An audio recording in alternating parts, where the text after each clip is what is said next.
नवरात्रि के दौरान माँ दुर्गा की विधि विधान से पूजा अर्चना की जाती है। माना जाता है कि माँ दुर्गा जिससे भी प्रसन्न होती है उस पर खास कृपा करती हैं। यूँ तो साल भर में 4 नवरात्रि आते हैं, लेकिन शारदीय और चैत्र नवरात्रि का विशेष महत्व है। हिंदू कैलेंडर के अनुसार चैत्र मास की शुक्ल पक्ष की प्रतिपदा तिथि को चैत्र नवरात्रि का त्यौहार मनाया जाएगा। इस दौरान माँ दुर्गा के 9 रूपों की विधि विधान से पूजा की जाती है। इस साल चैत्र नवरात्रि का त्यौहार शनिवार 2 अप्रैल 2022 से शुरू होगा और सोमवार 11 अप्रैल 2022 को समाप्त होगा।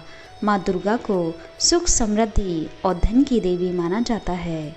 नवरात्रि के दौरान माँ दुर्गा के 9 स्वरूपों की पूजा करने से व्यक्ति की हर मनोकामना पूरी होती है।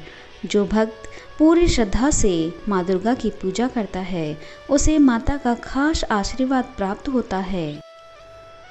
चैत्र नवरात्रि आने में कुछ ही दिन बाकी हैं, तो आइए जानते हैं कि चैत्र नवरात्रि के दौरान घट स्थापना का मुहूर्त क्या रहेगा।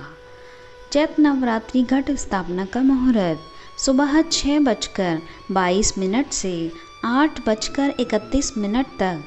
घट स्थापना का अभिजित मुहूर्त 12:08 से 12:57 तक। घट स्थापना मुहूर्त प्रतिपदा तिथि पर है। प्रतिपदा तिथि प्रारंभ होगी अप्रैल 1, 2022 को सुबह 11:53 से। प्रतिपदा तिथि समाप्त होगी अप्रैल 2, 2022 को सुबह 11:58 तक। चैत्र नवरात्रि के दौरान वास्तु के कुछ उपाय करने से आपको सभी तरह की परेशानियों से छुटकारा मिल सकता है। तो आइए जानते हैं वास्तु के इन उपायों के बारे में। चैत्र नवरात्रि के दौरान घट स्थापना उत्तर या पूर्व दिशा में करनी चाहिए। ऐसा करने से घर में सुख और समृद्धि आती है। नवरात्रि के दौरान बहुत से लोग 9 दिनों तक घर में अखंड ज्योति जलाते हैं। इसे आप सिर्फ माता के ही आगे नहीं बल्कि घर में कहीं भी जला सकते हैं। ध्यान रहे कि अखंड ज्योति को हमेशा घर की आग्नेय कोण दिशा में रखा जाना चाहिए। 9 दिनों तक इस दिशा में अखंड ज्योति जलाने से घर में सकारात्मकता आती है। साथ ही आपको शत्रुओं से छुटकारा मिलता है। ऐसा करने से शत्रु आप पर हावी नहीं होते। इससे घर में होने वाले कलह भी दूर होते हैं। नवरात्रि के दौरान लोग माता के पद चिन्ह लगाते हैं। दिवाली पर भी यह ऐसे किया जाता है, लेकिन कई बार लोग इन्हें लगाते समय गलती कर देते हैं और इन पद चिन्हों को घर से बाहर की ओर जाते हुए लगाते हैं। यह काफ़ी गलत माना जाता है। ऐसे में माता के पद चिन्हों को घर के अंदर आते हुए लगाना चाहिए।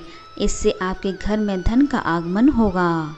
अगर आप चाहते हैं कि हर जगह आपका मान सम्मान किया जाए और आपका मन शांत रहे, तो इसके लिए नवरात्रियों के दौरान घर की उत्तर दिशा की तरफ ओम का चिन्ह बनाने से आपको काफ़ी फायदा मिलेगा। ऐसा करने से आपके मान सम्मान में बढ़ोतरी होगी और आपका मन शांत रहेगा और खुश रहेगा। आप नवरात्रि के बाद भी ओम के इस चिन्ह को बनाए रख सकते हैं। नवरात्रि के अष्टमी और नवमी तिथि पर 9 कन्याओं का पूजन किया जाता है। इन 9 कन्याओं को माँ दुर्गा के 9 स्वरूपों के समान माना जाता है। ऐसे में इस साल अष्टमी और नवमी तिथि पर कन्या पूजन करते समय उन्हें दक्षिण दिशा की ओर बैठाएं। ऐसा करने से आपके घर में सकारात्मकता आती है और आपके मान सम्मान में बढ़ोतरी होती है। आप सभी दोस्तों को चैत्र नवरात्रि की हार्दिक शुभकामनाएं। माता रानी आप सभी पर कृपा बनाए रखे। जय माता दी।